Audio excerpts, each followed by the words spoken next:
In this video, you'll learn how to clone a Webflow website.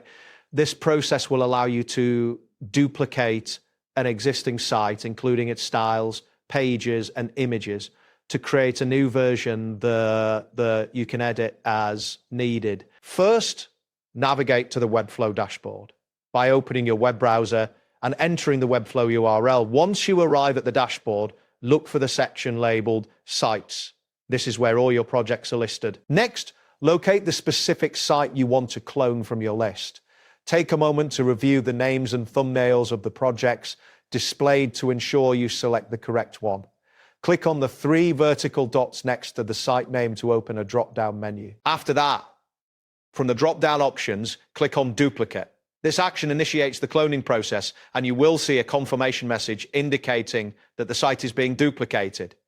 Depending on your internet speed and the size of the site, this may take a moment. Once the duplication process is complete, a message will appear stating that your site, styles, pages, and images will be copied to the new site. At this point, you can edit the subdomain and the name of your new site after it has been created. Following this, you will be presented with options to select the settings you want to copy. Make sure to review these options carefully.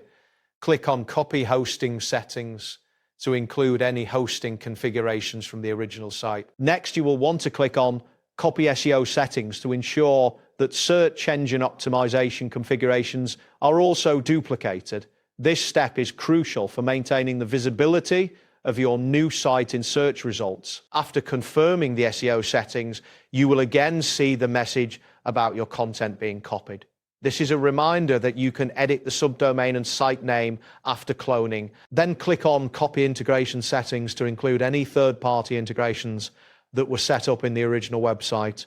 This ensures that all functionalities are preserved in your new clone. If you encounter a message stating that you cannot duplicate the site due to reaching your unhosted site limit, you will need to either upgrade your workspace or add hosting to an existing site to proceed. Finally, if everything is in order, click on Duplicate Site once again to finalize the cloning process. This will create your new site, allowing you to start working on it immediately. That wraps up today's guide.